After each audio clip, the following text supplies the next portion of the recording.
the journey of being in relationship with spirit and thinking that you're not has opened my heart so much that I never want to stop being on this road.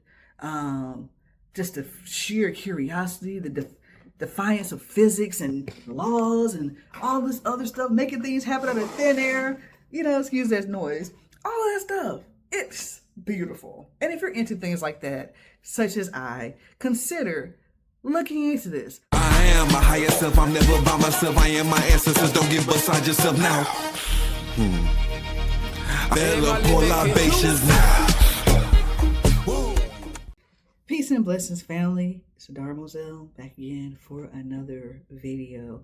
And this video is going to be another conversation about some experiences, another story time with your girl. And I feel like story times are important. One, because I'm a shaman, right? And we tell stories. And a lot of lessons are easily picked up through story, and it's fun to listen to. So hopefully you guys enjoy these things that I'm doing, you know what I mean? So like, subscribe, hit the buttons, all of those things. Consider to share it, whatever. Fill me out. If you like it, stay. If not, no problem, right? No problem, right? So I've been on this journey of tantric shamanism since at least 2011. I feel like I've been on it my whole life, okay?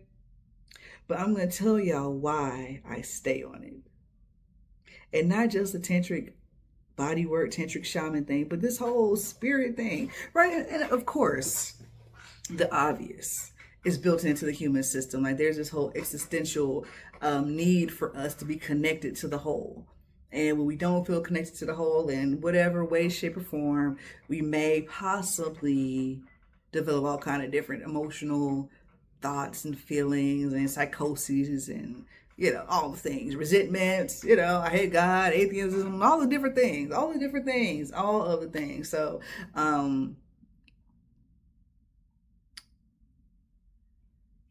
I was raised Christian, like I mentioned in the previous video, but always I have been in love with the idea of God or some supernatural force that can do all these things, that created everything and knows everything. Like I really thought on its face, it's cool.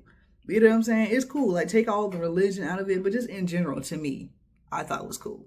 And I thought it would be cool to be able to interact with this thing. If it is God in my life, I want to make sure that I'm on the right side of it, all of this stuff. So how could I be friends with the thing that created everything? Like this is how my child mind is working. So I just always kind of been in love with that thing. So, and then I was raised again in a wholesome household, whatever else. Like my mom was really like, you represent our family every time you leave the house. You can't do anything to bring shame upon our name. All of that. Very much so. So I was like in my box, making sure I didn't do anything to ruffle feathers, being a good daughter, all the stuff I thought I was supposed to be doing. And in retrospect, it did pay off. In experience spec, it sucked because nobody cared. And in this life, still, nobody cares, which is a catch-22 of working on yourself because nobody cares but you and the people who can appreciate the fact that you did. And the people who can't are the ones causing the problem, so they're not going to change because you worked on yourself. So, that. But anyways, going through life, and I'm sure I'm not alone on this, there are a lot of setbacks. There's a lot of things we don't really want to experience, and it hardened me in different ways. But I was still like holding faith that God was going to do something, or not so much do something, because my mom was like, God's going to do something. I'm more so like, God, what is these things out here? Like, what is this expanse that you separated these waters? Like, what is all this weird stuff? Like, where are the ghosts? Where are the monsters? Where are the paranormal fairies? What is happening? I heard about Nephilim. I'm into that. You know what I'm saying?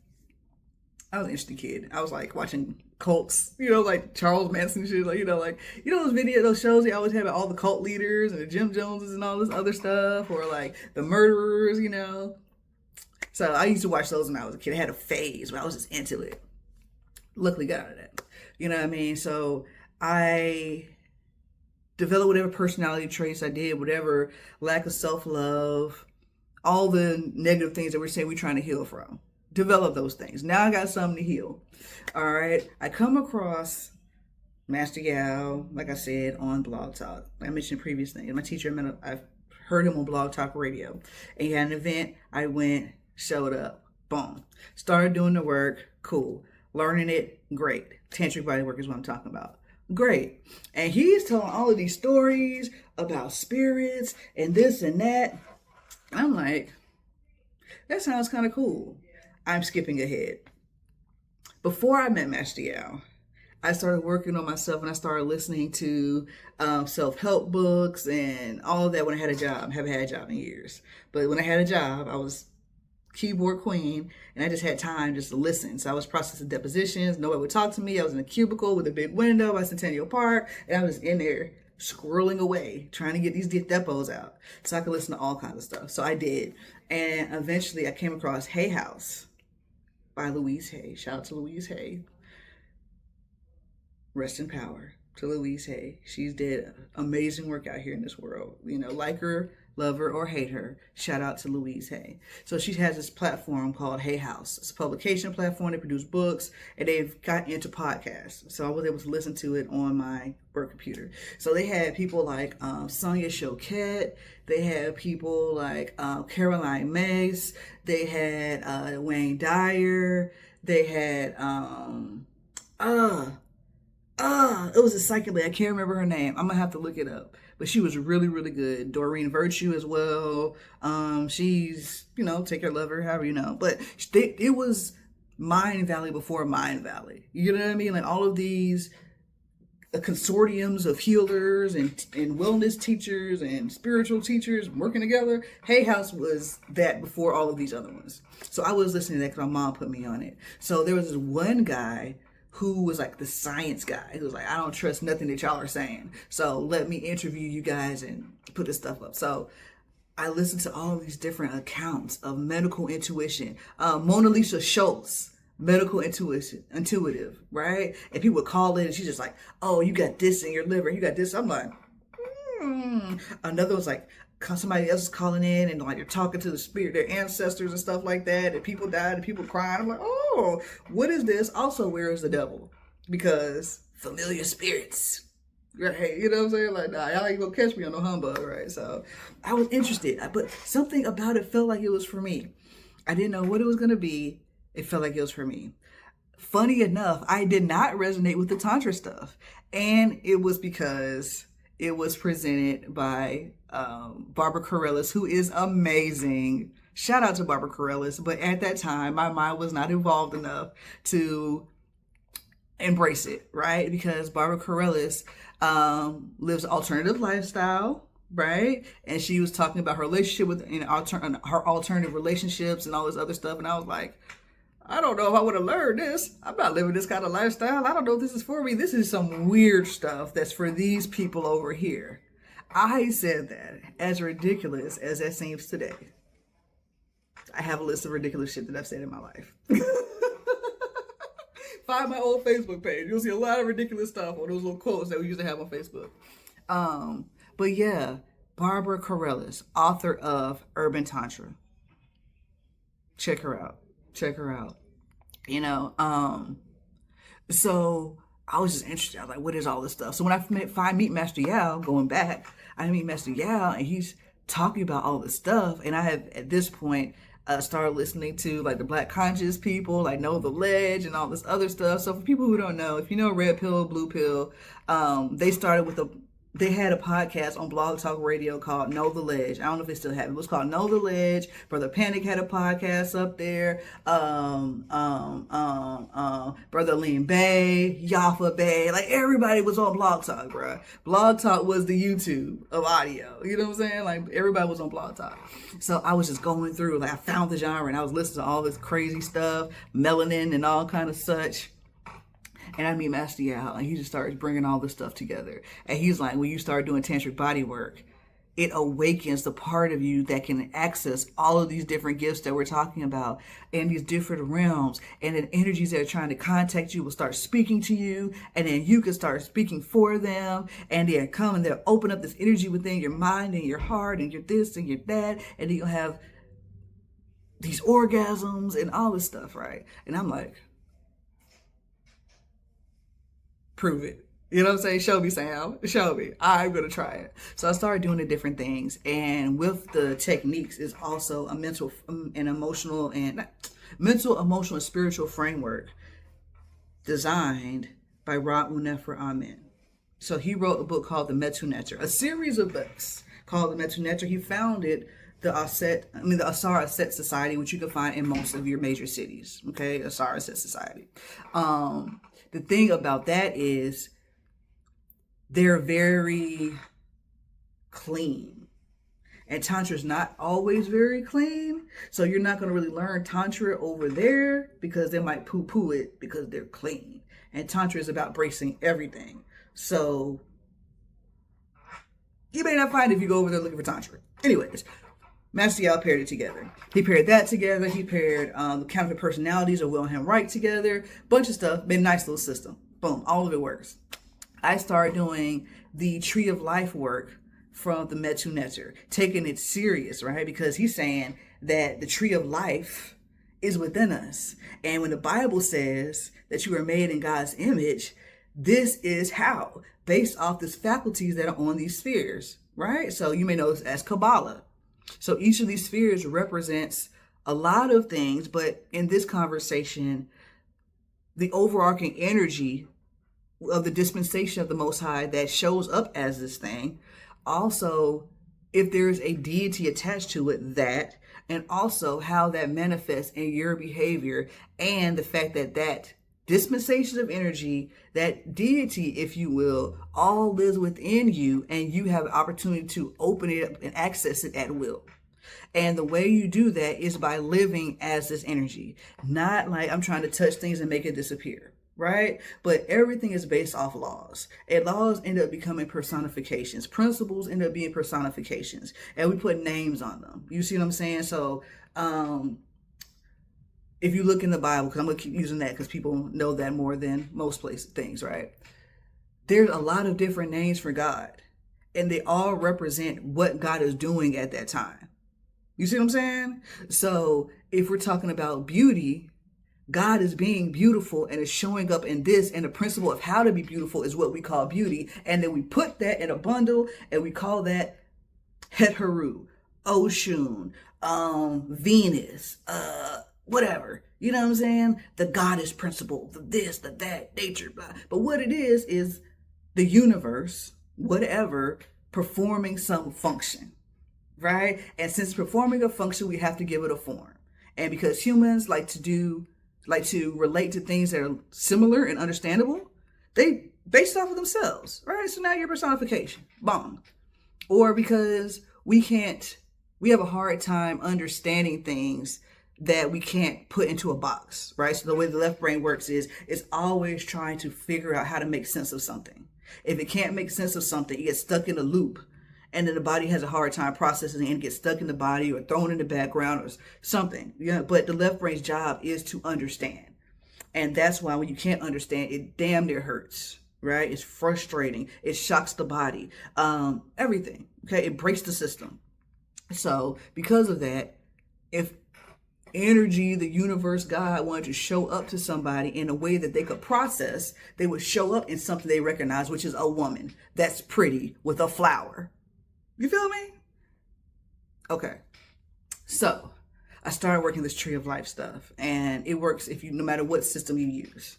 But this one, thank God, shout out to Ron Nefer a billion times. It had laws and truisms. So you know how the Bible has 10 commandments.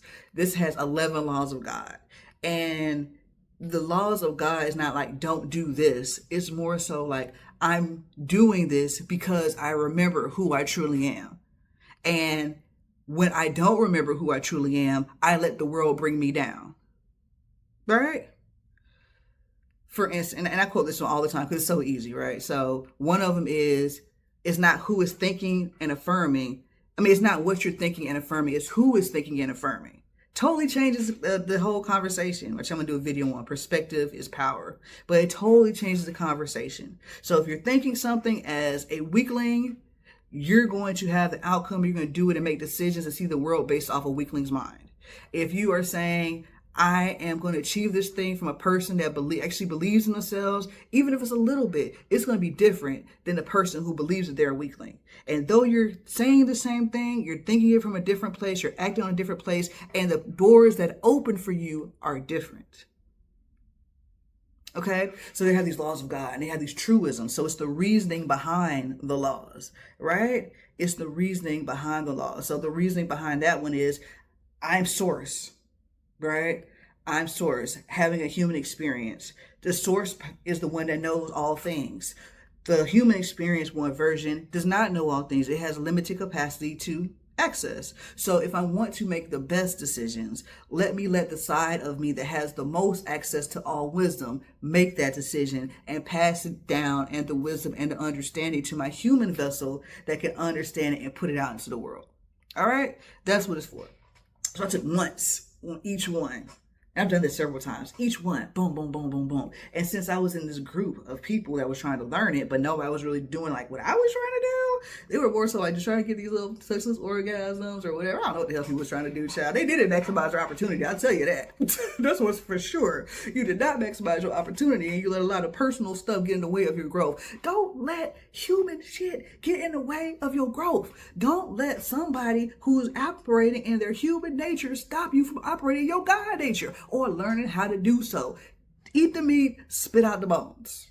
And if you can't learn how to do that, I don't know. And if 15 years later, you're in the same place because that person rubbed you the wrong way, you should probably look into the laws of God, because you get to choose peace. Nobody chooses peace for you. You get to let people get on your nerves. Nobody just, you know what I'm saying? You get to do that. And there's ways that you can desensitize yourself so things don't get on your nerves as much. Like, this is what breath work is for, and all these other things, the mudras, the prayers, all of this different stuff, exercising, focus, silence, outside input all the time. Like, put your phone down and just sit for a little while, And it's going to grow and grow and grow. And you're eventually going to have a thicker energetic skin, a thicker capacity to deal with itch that gets on your nerves, right? Because you're less swayed. Right? Because you're steady and in yourself and standard in yourself, and you are on your square, as the Moors would say. Right? Okay, so I'm doing all of this. And I have so many experiences. Like I say all the time, I saw God more in 2 years than I did the whole time I was in Christianity. And I'm not saying that to poo-poo Christianity. I'm saying the framework that climbed the ladder, Jacob's ladder, was taken out and we were not given it. So those of us who truly wanted to have a relationship with God were shafted in ways. It had to be all a matter of faith. Well, God shows evidence too. You know what I'm saying? And I'm like, show me, Sam. Show me. Let me see what you're talking about. Because I don't know what you're talking about. And I can't conceptualize what you're talking about. You got to show me what you're talking about if you want me to understand what the fuck you're talking about. You know what I'm saying? So this is the conversations I have with God. So I'm on this path. I'm doing all these weird things. And when I say weird, some people call it possession. I call it embodiment. So if we look at African traditional religions, we actually let spirit inhabit us or awaken us or use our bodies to do things. So now it's popular, people channeling and all this other stuff, but that is how our church is and was. And there's a lot of different styles, but it's almost in all of them. Okay? It's almost in all of them. That is what Holy Ghost coming down and hitting you, people bucking and running down the aisles. That's African traditional religion. You see what I'm saying? That's what that is. That's the old time religion. You feel me? Because that's in our bones. That's how we interact with spirit. It's a visceral, it is an intimate relationship. It is an intimate relationship. And we have, a lot of us, not had a chance to experience what we know is true in our hearts, which is, I'm supposed to be able to experience this thing for real. You know what I'm saying? And when I started doing that, I was like, okay, I want to share this with people. I'm not trying to tell you what to believe, what to think, whatever. I just want to put you in a place where you can see that God is real, and you can choose what to do with it. You can save it, you can cuss it out, you can whatever, you can lay on the floor and wiggle, you can do nothing, you can shut down. But you have now the data that this thing is legitimate, and now you can choose what you want to do after that, right? So this is all experiential, very much so. So I've had so many different experiences, and I'll talk about in other videos, but like when times when I think that I've been forgotten, they just show up and show out on birthdays. I'm like, man, I've been working so hard. I just want to feel this. And they're like, oh, do this, do that, do that. And then by the end of the night, my brain is on the floor. You know what I'm saying? Like, and they tell me to do stuff that don't make no sense. Like, you would think, go meditate by the river, and I'll show up with unleavened bread. No. They're like, girl, going over here and, you know, catch up with this person. They may have a little gift for you, and, you know, go home and be by yourself and just take a bath. Have this tea and, you know, whatever. Or I'm sleeping and just wake me up out of my sleep and I'm going somewhere. You see what I'm saying? So like one time I have a Palladian guide that I met when I was doing some work on my computer. And I mean, I was working on my computer and the whole room just disappeared. And I want to say that I was like on a ship, but the room was black. But you know how you can like perceive that stuff is going around you, even though you can't really see it. I just see my computer and it's black. It would tell me to write these things. And I wrote it down, and they was like, well, I'm your guide. My name is XYZ. And anytime you want to talk, let me know. So I am 420 friendly, and I do it in my garage. So I was in my garage being 420 friendly, listening to podcasts, you know, such and such, chilling, you know, what parents do after kids go to sleep, right? And I started just testing talking to this thing. So obviously it's quick mental talk. So before I could think it, it was already responding. I was like, okay. And then it was like, we're going to get you tonight. You know, so it's like something like, you're going to get you tonight, or do you want to come, or, you know, something like that. And I was like, okay, sure. Yeah. Okay, thanks. And totally just kept going about my business as if, you know. And then my kids were gone, I think. My husband was there. And our house faces a three-way intersection. So people coming from the street will shine right into our living room or to the whatever part of rooms that are facing that part of the house. So my kids' bedroom was there, the living room, the front door, and like our little sitting area is right there. So I'm coming, I don't know if I'm getting a towel or something. I'm coming down the hallway, and this bright effing light comes through. I'm like, oh, you know, I was like, maybe it's just a headlight, halogen lights, you know what I'm saying? But the next day, I was totally thrown off. Like, I felt like I was in like 6 places at one time. Like, rooms were stacked inside of each other. Like, it was weird. I was like, I don't know what's happening. And I was telling my partner about it, and he was like, it sounds like you were abducted or contacted. And I was like, because he listens to like true crime, alien stuff, this and that. I used to do that, not so much now. I'm more so like just being free love and shit. But he was like, based off all of the encounters I've listened to, you have been, you got, and were you probed? And I was like, I can't tell. I can't tell. But I do feel crazy. And then all of it came back to me, like, we had that conversation. I was like, oh, shit. You know what I mean? So it was like, it was weird. It was weird. So anyways, guides and different experiences. But I'm saying all that to say, my curiosity is constantly satisfied and expanded. Like, I've never had 2 sessions that were the same. Like, this is healing work, but this is fun. And it's like the X Games of healing. And it might take you a second to get started or whatever else. But, like, once you get going, you are gone, fam. Like, you got to stay grounded. You better listen to directions. Yeah, because, look, you will be on a fast train to Sirius. No way you trying to go. But you was going to go there. And it's, So I did a session, on a sister. I'm gonna share her name the other day, and there was another sister there with her. So the lady I was there to work on, she was aware of me and stuff. The other one, she just met me. She didn't know I was there. So she saw me. She heard about me, that I taught the guys at had the Airbnb and stuff, and they told her about me and all this stuff. So I started working, and then the brothers started working on her. So I got to set the space because I'm the shaman. I'm the liaison. I'm holding the space so that the experience with the Most High can happen. And all I'm doing at that point is just moving little things out the way, arranging, untying, fluctuating. You know what I'm saying? Like, just making sure everything is flowing properly, keeping everything stable, boom, boom, make sure nobody's going too far, too fast, like calibrating. We're shifting the gears on them. You know what I'm saying? That's what I'm doing. And we get a breakthrough on Sister A. And because she was out, like, they near sleep. She was out because people leave their bodies and stuff. So I pulled her back in.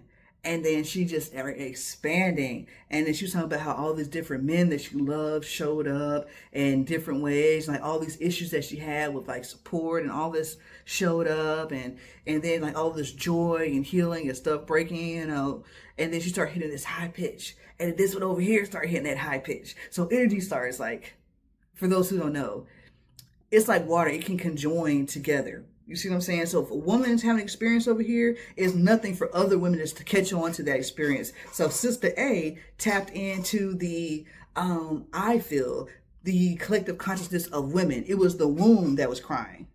And all, you know what I mean? Like, so I had to talk about forgiveness and all this stuff, but it was woman broken heart that we tapped into. And we did some good healing work in there, right? And then we shifted it into, where my head's to the camera, we shifted it into pleasure. Okay, so this work does pleasure, healing, and enlightenment, and in all three, and they funnel into each other. It is a dynamic cycle that causes a spiral that brings us up. Boom. About to get weird. Never mind, I'm not gonna get weird on this one. Maybe on the next one. Actually, I might, because I can cut it out later. So, spins like this, and then the energy can come down into this funnel, boom, implode, and come down into the human body. All right? So we hit it, and the energy is spinning, it's hitting, so we change it, spin it over to pleasure, okay, and enlightenment. So the healing portion was healing and enlightenment, but we're going to call it healing. That was the phase we're in. But then she's going through her pleasure thing and her enlightenment thing, and this sister over here, brand new baby. I just love her. She's like, and her eyes are like glassed over. She's like, and I was like, to watch her, I was like, because she's doing a point where there's an ancestor that's going to take over that's not great. Like a hurt ancestor. We have to deal with the release and all that with some extra work. I wasn't here for all that night. But, you know what I'm saying? If it needs to be done, we'll do that. But no, we switched it. And we calmed her down. We brought in some earth elemental with our breath. Brought it on in, right? And then I was looking at her some more. I'm like, okay, she's cool. She's moving her hands and this and that. I see, because I've been in those states where you just like consciousness expansion. And I come over to the couch and I look at her like this. I'm like, are you looking at heaven or hell? And then after that, she stays in that experience, but she just starts like crying and stuff like that. And she's like, wow. And I'm like, okay. Awesome. And she tells me afterward, like when I said that, she was on the line and she had a chance to choose where she wanted to go. Otherwise, it was gonna bring her on down. You know what I'm saying? So as a shaman, you got to be aware. You got to pay attention. Like read the room, fam. Read the room. It's not giving plant medicine. Plant medicine does not make you a shaman. Being able to read the room of what's happening when the plant medicine is medicining and keeping people on the road, bringing them back, singing that song like, oh. You're too far. Strong. Strong by roots. You go. Clap. Bring the sound. Boom, boom. Break this stuff up. All kind of stuff. So, anyways, tangent. But she had a beautiful experience. She was talking. Hopefully, she records the video. But she was talking about how she never felt that safe with men in her life and all this stuff. I gotta go because my husband's waiting outside. But I say all this to say the journey of being in relationship with spirit and thinking that you're not has opened my heart so much that I never want to stop being on this road. Just the sheer curiosity, the defiance of physics and laws and all this other stuff, making things happen out of thin air. Excuse that noise. All that stuff. It's beautiful. And if you're into things like that, such as I, consider looking into this. Follow me on Instagram, Adara Moselle. I have a membership coming on school. Get ready for that. It's going to be free until it's not. But, you know what I'm saying? Join. It's going to be great. And we're just consciousness explorers out here seeing what we can see, man. I want to see what you saw. So share some stuff with me. Like, I'm not a guru. I mean, I'm not a guru. I teach and all this other stuff, but I'm just a person on the path that made us start walking a little bit sooner than you did. Okay? I'm trying to see some. Your experiences are probably so interesting too. And I want to be a community sharing them with each other, tools so we can do this safely. And let's focus on what really matters. Enjoying this life. All right, I'm Adara Moselle. I'll holler at y'all next time. Like, subscribe, share. Yoot!